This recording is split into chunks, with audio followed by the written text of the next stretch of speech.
नमस्कार दोस्तों, आज मैं फिर आपके सामने हाजिर हूँ। आज हम कक्षा 7 का पाठ 6 सदाचार का ताबीज़ पढ़ने वाले हैं। भ्रष्टाचार के समय में आज जो फैला हुआ है उसके बारे में व्यंग भरी बातें इसमें बताई गई है। यह हरिशंकर परसाई जी के द्वारा लिखा गया है। तो आइए देखते हैं सदाचार का ताबीज़ इस पाठ में क्या दिया गया है। एक राज्य में हल्ला मचा था कि भ्रष्टाचार बहुत फैल गया है। राजा ने एक दिन दरबारियों से कहा, प्रजा बहुत हल्ला मचा रही है कि सब जगह भ्रष्टाचार फैला हुआ है। हमें तो आज तक कहीं नहीं दिखा, तुम लोगों को कहीं दिखा हो तो बताओ। एक राज्य में चारों तरफ हल्ला मचा हुआ था। यह बात फैली हुई थी कि वहाँ पर भ्रष्टाचार फैला हुआ है। राजा ने दरबारियों से कहा कि प्रजा ने बहुत हल्ला मचा रखा है, सब जगह भ्रष्टाचार फैला हुआ है, किंतु हमें नहीं दिखा। यदि तुम लोगों को कहीं दिखे तो हमें भी बताना। दरबारियों ने कहा, जब हुजूर को नहीं दिखा तो हमें कैसे दिख सकता है। दरबारियां उनके बात का जवाब देती हैं कि जब हुजूर को ही भ्रष्टाचार नहीं दिखा तो हम कैसे देख सकते हैं। राजा ने कहा, नहीं, ऐसा नहीं है, कभी कभी जो मुझे नहीं दिखता वह तुम्हें दिखता होगा। उस पर राजा कहते हैं कि ऐसी बात नहीं है, कभी कभी ऐसा हो जाता है, जो मुझे नहीं दिखता है वो तुमको दिखता होगा। जैसे मुझे बुरे सपने कभी नहीं दिखते पर तुम्हें तो दिखते होंगे। उदाहरण के तौर पे वो बताते हैं कि मुझे बुरे सपने कभी नहीं दिखते, किंतु तुम्हें वो बुरे सपने दिखते होंगे। राजा ने कहा, फिर भी तुम लोग सारे राज्य में ढूंढ कर देखो कि कहीं भ्रष्टाचार तो नहीं है। राजा कहते हैं कि भ्रष्टाचार नहीं है या है, तुम लोग सारे राज्य में ढूंढ कर उसको देखो। अगर कहीं मिल जाए तो हमारे देखने के लिए नमूना लेते आना। वह भ्रष्टाचार को कोई चीज़ समझ रहे थे और कहते हैं कि यदि तुम्हें देखने के लिए मिले तो एक नमूना मेरे लिए भी लेते आना, हम भी देखें कि कैसा होता है। वह बोलते हैं कि हम देखें कि यह भ्रष्टाचार होता कैसे है। एक दरबारी ने कहा, हुजूर वह हमें नहीं दिखेगा, सुना है वह बहुत बारीक होता है। उस पर एक दरबारी कहता है कि हुजूर हमें भी भ्रष्टाचार नहीं दिखेगा, क्योंकि हमने सुन रखा है कि वह बहुत बारीक मिहीन होता है। हमारी आंखें आपकी विराटता देखने की इतनी आदी हो गई है कि हमें बारीक चीज़ नहीं दिखती। वह भी बोलते हैं कि हमारी आंखों में विराटता बड़प्पन देखने की इतनी आदत हो गई है कि हमें बारीक चीज़ नज़र नहीं आती।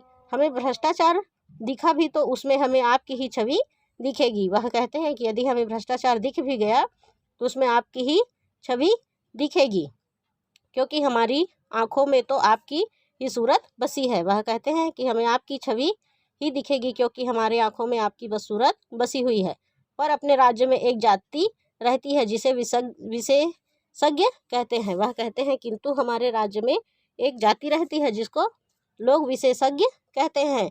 इस जाति के पास कुछ ऐसा अंजन होता है कि उसे आंखों में आंज कर वे बारीक चीज़ भी देख सकते हैं। वह कहते हैं कि एक विशेषज्ञ होता है जिसके पास ऐसा चीज़ होता है, अंजन आँख में लगाने वाला होता है, जिसे आँखों में आंज कर अर्थात लगा कर कोई भी बारीक चीज़ देख सकते हैं। मेरा निवेदन है कि इन विशेषज्ञों को ही हुजूर भ्रष्टाचार ढूंढने का काम सौंपे। वह कहते हैं कि इन विशेषज्ञों को ही भ्रष्टाचार ढूंढने का काम सौंप दिया जाए। राजा ने विशेष जाति के 5 आदमी बुलाए और उनसे कहा, सुना है हमारे राज्य में भ्रष्टाचार है। राजा उस विशेष जाति के 5 लोगों को बुलाते हैं और कहते हैं कि हमने सुना है कि हमारे राज्य में भ्रष्टाचार है, पर वह कहाँ है यह पता नहीं चलता, तुम लोग उसका पता लगाओ। वह बोलते हैं कि वह भ्रष्टाचार कहाँ है हमें पता नहीं चलता, इसलिए तुम लोग उनका पता लगाओ। अगर मिल जाए तो पकड़कर हमारे पास ले आना, अगर बहुत हो तो नमूने के लिए थोड़ा सा ले आना। फिर से वह बोलते हैं कि अगर भ्रष्टाचार मिले तो पकड़कर हमारे पास ले आना, नहीं तो थोड़ा सा नमूना देखने के लिए ले आना। विशेषज्ञों ने उसी दिन से छानबीन शुरू कर दी। विशेषज्ञ जो हैं उन्होंने उसी दिन से छानबीन शुरू कर दी। 2 महीने के बाद वे फिर से दरबार में हाजिर हुए। विशेषज्ञ जो हैं 2 महीने बाद फिर से दरबार में उपस्थित होते हैं। राजा ने पूछा, विशेषज्ञों तुम्हारी जांच पूरी हो गई? राजा जब 2 महीने बाद उन लोग आते हैं तो राजा उनसे सवाल करते हैं कि क्या तुम्हारी जांच पूरी हो गई? उन्होंने जवाब दिया, जी सरकार। क्या भ्रष्टाचार मिला? जी बहुत सा मिला। उन्होंने कहा कि भ्रष्टाचार तुमको मिला? तो वे कहते हैं कि जी हाँ, बहुत सारा मिला। राजा ने हाथ बढ़ाया, लाओ मुझे बताओ, देखूं कैसा होता है। राजा अपने हाथ आगे बढ़ाते हैं और कहते हैं कि लाओ मुझे बताओ कि मैं देखूं कि वह भ्रष्टाचार जो है वो कैसे होता है। विशेषज्ञों ने कहा, हुजूर वह हाथ की पकड़ में नहीं आता, वह स्थूल नहीं सूक्ष्म है।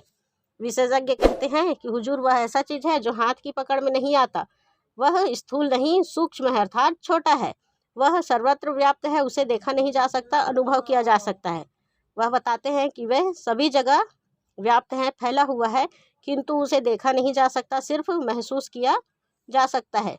राजा सोच में पड़ गए, बोले विशेषज्ञों तुम कहते हो वह सूक्ष्म है और सर्वव्यापी है, ये गुण तो ईश्वर के हैं, तो क्या भ्रष्टाचार ईश्वर है? वह बोलते हैं विशेषज्ञ तुम लोग उसे सूक्ष्म और सर्वव्यापी कहते हो, यह सूक्ष्म और सर्वव्यापी होने का गुण तो ईश्वर के हैं, तो क्या भ्रष्टाचार ईश्वर है अर्थात भगवान है क्या? ऐसा प्रश्न पूछते हैं।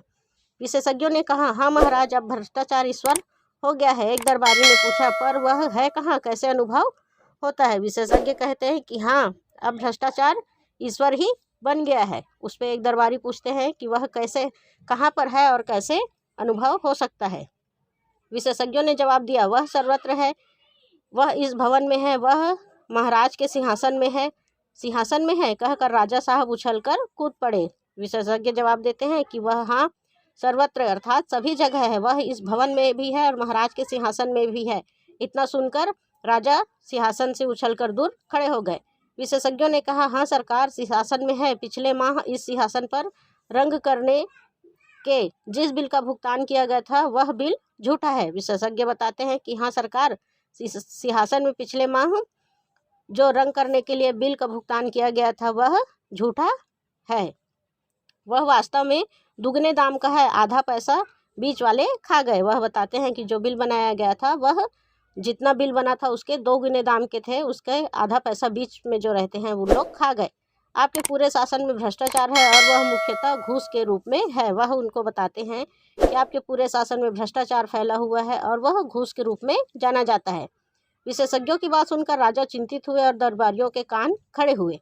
विशेषज्ञों की बात सुनकर राजा चिंतित हो गए और दरबारियों के कान खड़े हो गए। राजा ने कहा यह तो बड़ी चिंता की बात है, हम भ्रष्टाचार बिल्कुल मिटाना चाहते हैं। विशेषज्ञों तुम बता सकते हो कि वह कैसे मिट सकता है? राजा कहते हैं कि यह तो बहुत चिंता की बात है, हम भ्रष्टाचार को पूरी तरह मिटाना चाहते हैं, क्या तुम बता सकते हो कि यह कैसे मिटाया जा सकता है? विशेषज्ञों ने कहा हाँ महाराज, हमने उसकी भी योजना तैयार की है। विशेषज्ञ कहते हैं कि हाँ, उसे कैसे मिटाया जा सकता है इसकी योजना हमने तैयार कर ली है। भ्रष्टाचार मिटाने के लिए महाराज को व्यवस्था में बहुत परिवर्तन करने होंगे। वह बताते हैं कि भ्रष्टाचार मिटाने के लिए महाराज को व्यवस्था में बहुत सारे परिवर्तन करने होंगे। एक तो भ्रष्टाचार के मौके मिटाने होंगे, जैसे ठेका है तो ठेकेदार है और ठेकेदार है तो अधिकारियों को घूस है। वह बोलते हैं कि भ्रष्टाचार के मौके जो मिलते हैं उसको मिटाना होगा। ठेका है तो ठेकेदार है और ठेकेदार है तो अधिकारियों को घूस भी है। ठेका मिट जाए तो उसकी घूस जाए। इसी तरह और बहुत सी चीज़ें हैं। किन कारणों से आदमी घूस लेता है यह भी विचारणीय है। हमें यह पता करना होगा कि इंसान किन कारणों से घूस लेता है, यह भी एक विचार करने योग्य बातें हैं। राजा ने कहा अच्छा तुम अपनी पूरी योजना रख जाओ, हम और हमारा दरबार उस पर विचार करेंगे। विशेषज्ञ चले गए। राजा कहते हैं कि तुम अपनी योजना यहीं रख दो, हम और हमारा दरबार बैठकर उस पर विचार करेंगे। ऐसा कहकर फिर विशेषज्ञ वापस चले जाते हैं। राजा और दरबारियों ने भ्रष्टाचार मिटाने की योजना को पढ़ा, उस पर विचार किया। विचार करते करते दिन बीतने लगे और राजा का स्वास्थ्य बिगड़ने लगा। राजा और दरबारी लोग जो हैं भ्रष्टाचार मिटाने की योजना को पढ़ने लगे। ऐसे ही दिन बीतने लगे और राजा का स्वास्थ्य बिगड़ने लगा। एक दिन एक दरबारी ने कहा महाराज, चिंता के कारण आपका स्वास्थ्य बिगड़ता जा रहा है। एक दिन एक दरबारी कहते हैं कि महाराज, चिंता के कारण आपका स्वास्थ्य बिगड़ता जा रहा है, उन विशेषज्ञों ने आपको झंझट में डाल दिया। दरबारी कहते हैं कि महाराज, चिंता के कारण आपका स्वास्थ्य बिगड़ रहा है, उन विशेषज्ञों ने आपको बहुत बड़ी झंझट में डाल दिया है। आज के लिए इतना ही, नहीं तो वीडियो काफ़ी लंबा हो जाएगा। आगे की वीडियो अगले भाग में देखेंगे, भ्रष्टाचार क्या है और ये सदाचार की ताबीज़ क्या होती है। आज के लिए इतना ही, धन्यवाद, जय हिंद।